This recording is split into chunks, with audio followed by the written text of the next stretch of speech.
அகிலம் நியூஸ் நேயர்களுக்கு வணக்கம். அகிலம் நியூஸின் இன்றைய நாளுக்கான தலைப்புச் செய்திகள். சிறைச்சாலை அதிகாரிகளை இடமாற்றம் செய்வதற்கான பெயர் பட்டியல் தயாரிக்கப்பட்டு வருவதாக நீதி அமைச்சர் கர்சன நாணயக்கார கூறியுள்ளார். எதிர்வருகின்ற நாட்களில் அதிகமான அதிகாரிகள் இடமாற்றப்படுவார்கள் என்றும் அவர் தெரிவித்துள்ளார்.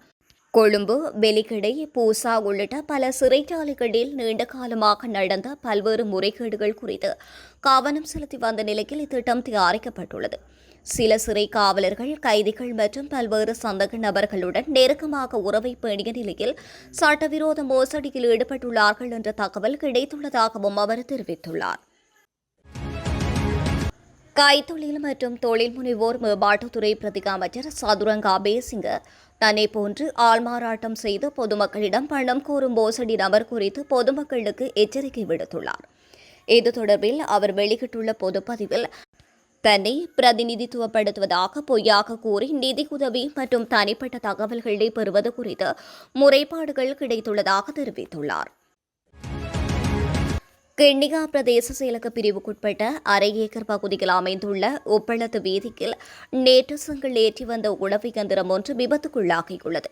வீதியில் காணப்பட்ட பாரிய பள்ளம் ஒன்றினுள் உழவு இயந்திரத்தின் பெட்டி சடுதியாக வீழ்ந்தமையே இந்த விபத்துக்கு காரணமாகும். கட்டுமான பணிகளுக்காக செங்கற்களை ஏற்றி வந்த குறித்த உழவு இயந்திரம் உப்பளத்து வீதியினூடாக பயணித்த போது அங்கு புனரமைக்கப்படாமல் இருந்த பள்ளத்தில் சிக்கியது. இதனால் உழவு இயந்திரத்தின் பெட்டி ஒரு பக்கமாக சரிந்து விபத்துக்குள்ளாகியுள்ளது.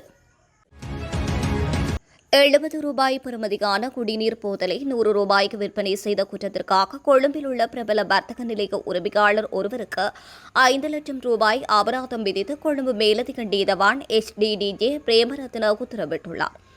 நுகர்வோர் விவகார அதிகார சபையின் தலைமை அலுவலக விசாரணை பிரிவினருக்கு கிடைத்த தகவல்களின் அடிப்படையில் மேற்கொள்ளப்பட்ட சோதனையின் போது குறித்த சந்தேக நபர் கைது செய்யப்பட்டுள்ளார்.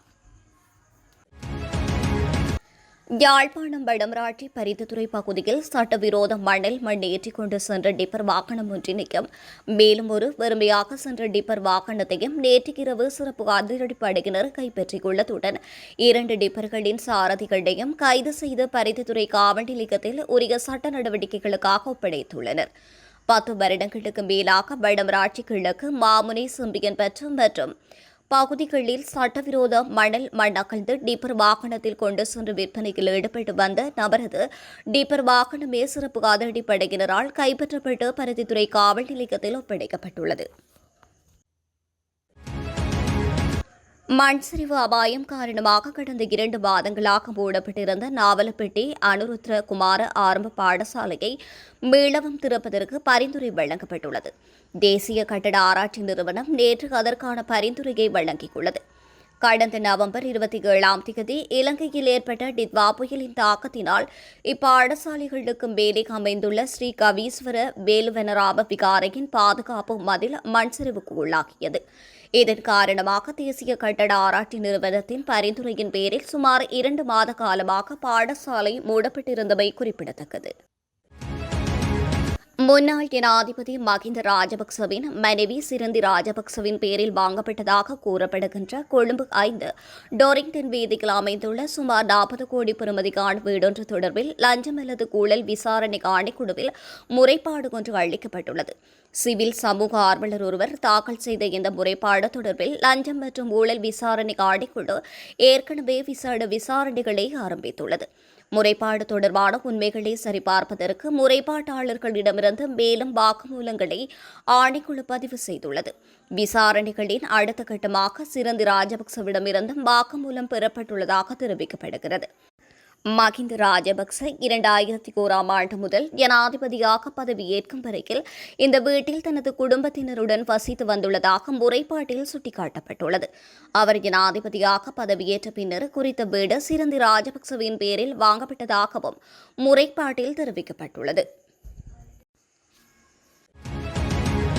கொள்ளப்பட்டியில் உள்ள RDA மேல் மாவட்டத்தில் நேற்று காலை துப்பாக்கிச்சூடு இடம்பெற்றுள்ளதாக போலீசார் தெரிவித்துள்ளனர். அதிகாலை 2:35 மணிகளவில் நடந்த இந்த துப்பாக்கிச் சூட்டில் எவருக்கும் காயம் ஏற்படவில்லை என்று குறிப்பிடப்பட்டுள்ளது. கண்டி பேராதனை அகுணாவல பகுதியில் இடம்பெற்ற கோர விபத்தில் முச்சக்கர வண்டி சாரதி ஒருவர் உயிரிழந்துள்ளார். இவ்விபத்து சம்பவம் நேற்று முற்பகல் இடம்பெற்றுள்ளதாக தெரிவிக்கப்படுகிறது. முச்சக்கர வண்டியில் எரிபொருள் தீர்ந்ததால் வீதி ஓரத்தில் நிறுத்திவிட்டு எரிபொருளை நிரப்பிக் கொண்டிருந்த சாரதி டிபெண்டர் வாகனம் மீது மோதி விபத்துக்குள்ளாகியுள்ளது. விபத்தில் முச்சக்கர வண்டி சாரதி தூக்கி வீசப்பட்ட நிலையில் சம்பவ இடத்திலேயே உயிரிழந்ததாக தெரிவிக்கப்படுகிறது. விபத்தில் முச்சக்கர வண்டியும் பலத்த சேதத்திற்குள்ளாகியுள்ளது.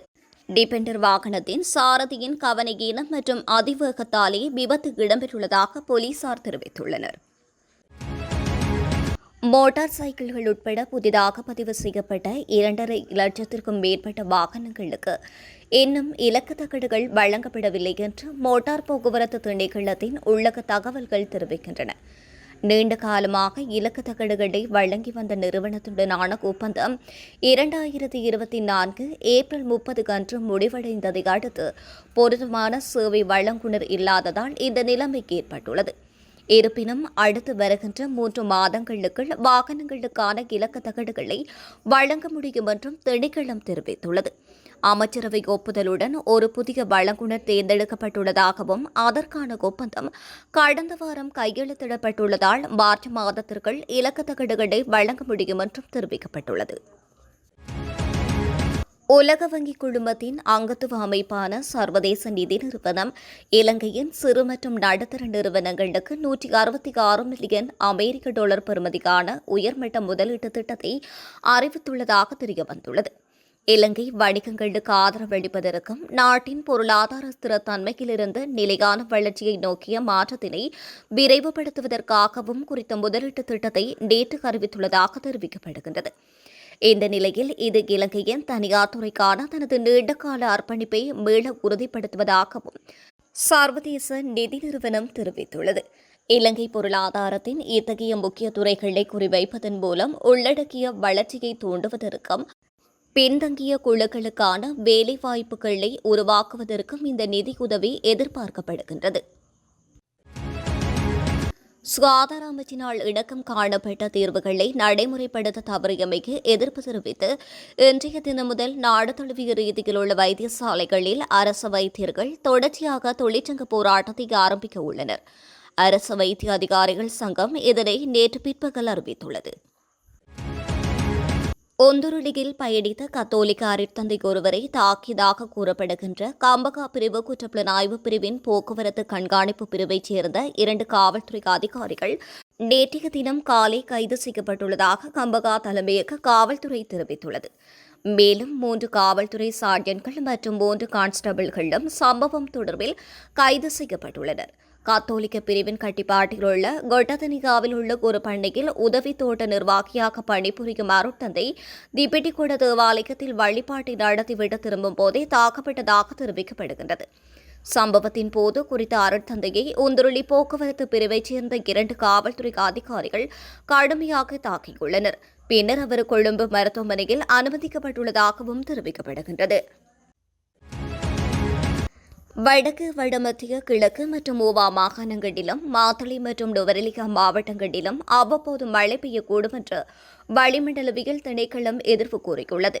ஏனைய பிரதேசங்களில் பிற்பகல் 2 மணிக்கு பின்னர் மழை அல்லது இடியுடன் கூடிய மழை பெய்யக்கூடும். மேல் மற்றும் சப்ரகம்புவ மாகாணங்களிலும் காலி மற்றும் மாத்தறை மாவட்டங்களிலும் சில இடங்களில் 50 மில்லிமீட்டருக்கும் அதிகமான ஓரளவு பலத்த மழை பெய்யக்கூடும்.